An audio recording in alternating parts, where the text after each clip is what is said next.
بسم اللہ الرحمن الرحیم۔ سامعین و ناظرین محترم، ایک میسج چل رہا ہے کہ احادیث کے مطابق عرفہ کے دن کا روزہ ہے، نہ کہ ذو الحجہ کی 9 تاریخ کا، یعنی اس مہینے کی جو ذو الحجہ کا مہینہ چل رہا ہے اس کی 9 تاریخ کو روزہ نہیں ہے بلکہ عرفہ کا روزہ ہے، اور عرفہ کا تعلق وقوف عرفات سے ہے، اور وقوف عرفہ ہمارے پاکستان کے اعتبار سے 8 ذو الحجہ کو ہوگا، تو ہمیں 9 ذو الحجہ کے بجائے سعودیہ کے اعتبار کرتے ہوئے اپنی ذو الحجہ کی 8 تاریخ کا روزہ رکھنا چاہیے۔ تو اسی بات کی وضاحت آپ کی خدمت میں پیش کرنے لگا ہوں کہ احادیث میں عرفہ کے روزے کی فضیلت بیان کی گئی ہے۔ چنانچہ صحیح مسلم شریف میں حضرت ابو قتادہ رضی اللہ تعالیٰ عنہ سے روایت ہے کہ جناب نبی کریم صلی اللہ علیہ وسلم نے فرمایا، صیام یوم عرفۃ انی احتسب علی اللہ ان یکفر السنة التي قبله والسنة التي بعده، او کما قال علیہ السلام، کہ مجھے اللہ رب العزت کی ذات سے امید ہے کہ وہ یوم عرفہ کے روزے رکھنے کی صورت میں اس مسلمان کے جس نے روزہ رکھا ہے گزشتہ سال کے اور آئندہ سال کے گناہ اللہ رب العزت بخش دے گا۔ اب 9 ذو الحجہ کو یوم عرفہ کہنے کی فقہائے کرام نے 3 وجوہات بیان فرمائی۔ پہلی وجہ یہ بیان فرمائی کہ حضرت ابراہیم خلیل اللہ علیہ السلام کو خواب میں یہ نظر آیا کہ وہ اپنے بیٹے حضرت اسماعیل علیہ السلام کو ذبح کر رہے ہیں، تو یہ خواب آیا تھا ذو الحجہ کی 8 تاریخ کو، چاند کی 8 تاریخ تھی اور یہ خواب نظر آیا، تو پھر حضرت ابراہیم خلیل اللہ علیہ السلام کو اللہ رب العزت کی طرف سے ہونے یا نہ ہونے میں کچھ تردد ہوا۔ پھر یہی خواب ذو الحجہ کی 9 تاریخ کو سیدنا ابراہیم خلیل اللہ علیہ السلام نے دیکھا،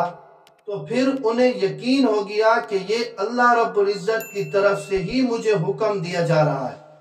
تو انہیں جو یقین اور معرفت حاصل ہوئی وہ ذو الحجہ کی 9 تاریخ تھی، تو اس اعتبار سے اسے یوم عرفہ کہتے ہیں۔ عرفہ کا معنی ہوتا ہے معرفت حاصل ہو جانا، پہچان حاصل ہو جانا، ایک چیز کو جان لینا، تو یہ اس اعتبار سے اس کو یوم عرفہ کہتے ہیں۔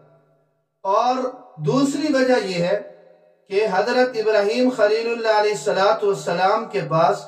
حضرت جبریل امین علیہ السلام تشریف لائے اور آپ کو تمام مناسک حج سکھلائے، تو وہ ذو الحجہ کی 9 تاریخ تھی۔ تو مناسک حج کی معرفت چونکہ سیدنا ابراہیم خلیل اللہ علیہ السلام کو ذو الحجہ کی 9 تاریخ کو ہوئی، تو اس لیے اس مناسبت سے اور اس اعتبار سے 9 ذو الحجہ کی تاریخ کو یا 9 ذو الحجہ کے دن کو یہ وہ یوم عرفہ کہتے ہیں۔ اور تیسری وجہ یہ ہے کہ 9 ذو الحجہ کو چونکہ حج کرنے والے حضرات حجاج کرام یہ عرفات میں جمع ہوتے ہیں، اور حج کا رکن اعظم وقوف عرفہ یہ ادا کیا جاتا ہے، تو اس مناسبت سے اسے یوم عرفہ کہتے ہیں۔ اب ان وجوہات سے